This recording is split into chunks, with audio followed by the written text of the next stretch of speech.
జగన్మోహన్ రెడ్డి గారు చేసినటువంటి ప్రపంచ స్థాయి అభివృద్ధి అంతా కూడా ఈ రోజు విశాఖ కేంద్రంగా సముద్రం పాలవుతుంది.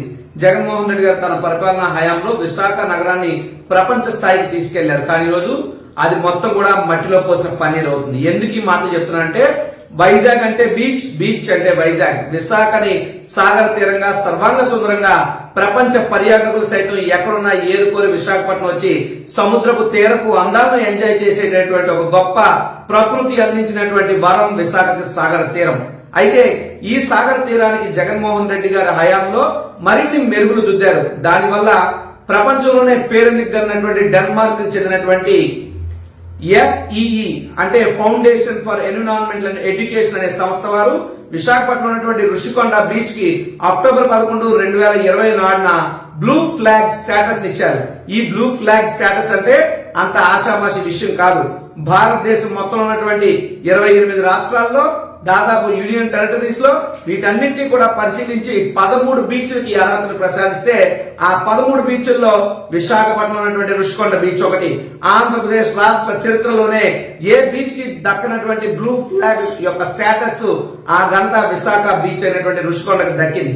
అయితే జగన్మోహన్ రెడ్డి గారి ప్రభుత్వ హయాంలో ఆ బీచ్ ని మెయింటైన్ చేసినటువంటి పద్ధతి తీరు అత్యంత అమోఘం. బీచ్ క్లీన్ చేయడం గానీ, వేస్ట్ మేనేజ్మెంట్ గానీ, లేదా వాటర్ రిసోర్సెస్ ని నీట్ గా మెయింటైన్ చేయడం గానీ, లేదా భద్రత కల్పించడం గానీ, వాచ్ టవర్ గానీ, స్నానపు గదులు గానీ, దుస్తులు మార్చుకోవడానికి గదులు గానీ, ఈ రకంగా సుమారు 4 విభాగాల్లో 33 అంశాల్లో వారు పెట్టినటువంటి అన్ని టెస్టులు పాస్ అయిన తర్వాత విశాఖ ఋషికొండ బీచ్ కి బ్లూ ఫ్లాగ్ అనే స్టేటస్ దక్కడం జరిగింది.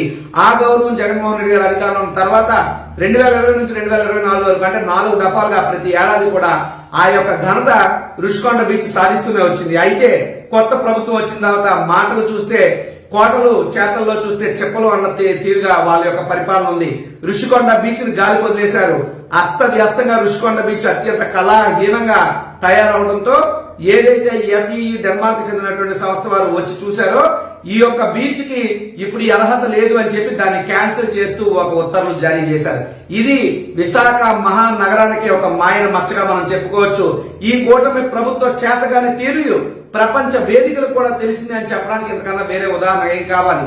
కూటమి పరిపాలనలో ఈ యొక్క వ్యవస్థలనే కాదు బీచ్ల పరువు కూడా తీసేస్తున్నారు. విశాఖ నగర పరువును కూడా గంగపాలు చేశారని చెప్పడంలో అతిశయోక్తి కాదు. ఎప్పటికైనా కూటమి నేతలకు మేము ఒకటే కోరుకున్నాం, మీకు పరిపాలించడం చేత కాకపోతే జగన్మోహన్ రెడ్డి గారు చేసినటువంటి పరిపాలన అంతా ఒక పుస్తకంగా మేము వచ్చేసిస్తాం. ఆ పుస్తకంలోని అంశాలను ఫాలో అవ్వండి. జగన్మోహన్ రెడ్డి గారు సాధించినటువంటి ఘనతని, కీర్తిని ఇనుమడింప చేసే విధంగా మీ పాలన ఉండాలి తప్పితే ఆ ఘనతని, కీర్తిని అంతా కూడా సర్వనాశనం చేసే విధంగా కూటమి యొక్క పరిపాలన ఉంది అని చెప్పడానికి FEE డెన్మార్క్ సంస్థ వారు ఋషికొండ బీచ్ కి రద్దు చేసినటువంటి బ్లూ ఫ్లాగ్ అనే స్టేటస్ ఒక నిదర్శనం అని చెప్పి సందర్భంగా తెలియజేస్తున్నాం.